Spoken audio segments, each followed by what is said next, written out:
conectando as cidades, conectando o estado de São Paulo e o Brasil, direto aqui do 68º Congresso de Municípios aqui do estado de São Paulo, realizado pela APM. Pois é, olha, passaram muitas pessoas bacanas, muita informação nova, prefeitos, presidentes de consórcios, falando sobre reforma tributária, pacto federativo, e agora é hora da gente falar sobre política, eleições 2026, e para conversar conosco sobre o segmento religioso, ele que é comentarista, político, especialista nessa temática, Luciano Luna. Seja muito bem-vindo mais uma vez aos microfones da Guardiã.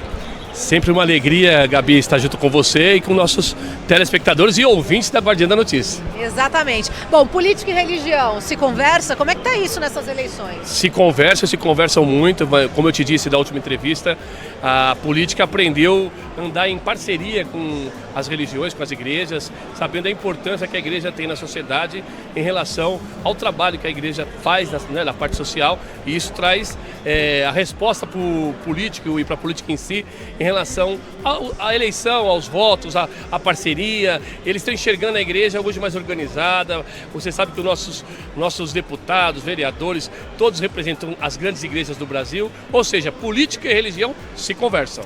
Mas a gente, quando fala de religião, a gente não pode falar só das igrejas, tem os templos, a gente tem que falar de um cenário mais ecumênico, né? Haja vista que, por exemplo, nós temos as igrejas evangélicas, temos as igrejas católicas, temos os templos de matrizes africanas, que também fazem um trabalho social. Mas vamos falar agora sobre o segmento evangélico. Qual vai ser o papel das igrejas evangélicas nessa eleição? Ou você acha que elas estão tirando o pé de escolherem candidatos? Eu creio que não. Eu creio que a igreja ela ainda está muito pautada em relação à direita, né? O bolsonarismo ele entrou muito forte em uma parceria com as igrejas, né? no discurso da família, do conservadorismo. E eu creio que ainda vai nessa toada, vai caminhar junto. Mas, de contrapartida, o presidente Lula, o governo atual, tem buscado trabalhar na parte social intensivamente para trazer essa camada mais pobre da igreja evangélica, que é a maior camada, né? Mas que ainda tem uma forte ligação com a direita. Totalmente com a direita. Mas, como eu disse, acho que na última entrevista, 20% dos evangélicos votaram no Lula. Porque a classe D e classe E são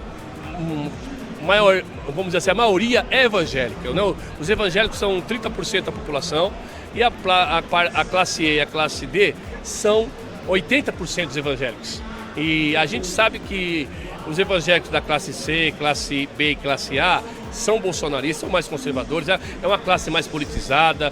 Então, esse público, eu creio que está mais com o Bolsonaro. Mas o público mais pobre, mais carente, ainda independente de direita e esquerda, ele é muito tendencioso ao trabalho social que o governo faz.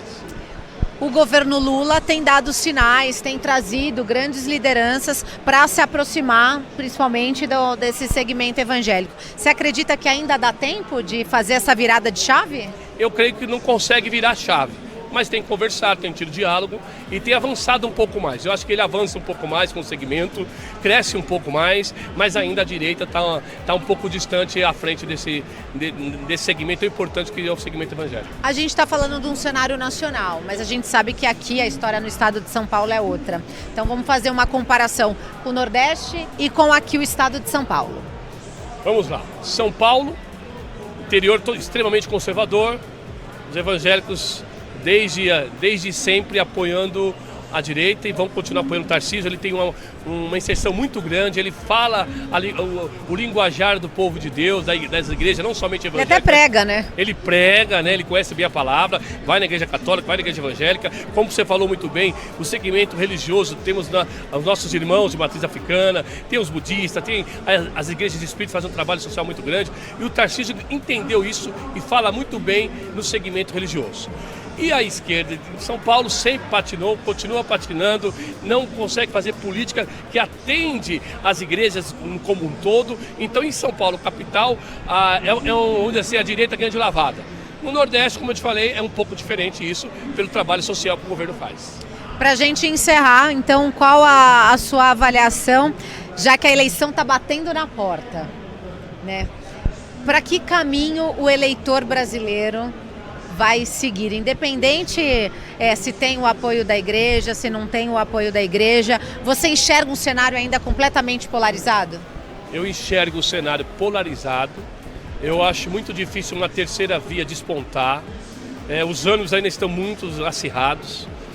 Essa polarização, eu creio que prejudicou muito a política. Nós estamos atrasados em comparação com outros países, porque a polarização travou muitas pautas, né?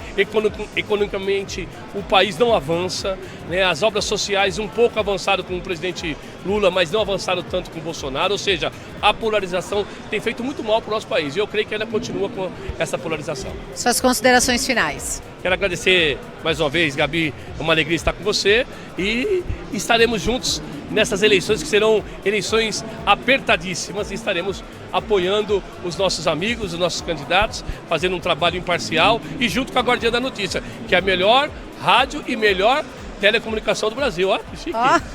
Eu estou muito ansiosa para a cobertura dessas eleições que pra gente já começou. Aqui, Luna, obrigada, viu? É jornalismo regional com alcance global. Esse conteúdo estará disponível no nosso portal, aguardiandanoticia.com.br. Daqui a pouquinho tem governador Tarcísio de Freitas aqui com a gente na abertura do 68º Congresso de Municípios, direto aqui do distrito do AMB. A gente volta já.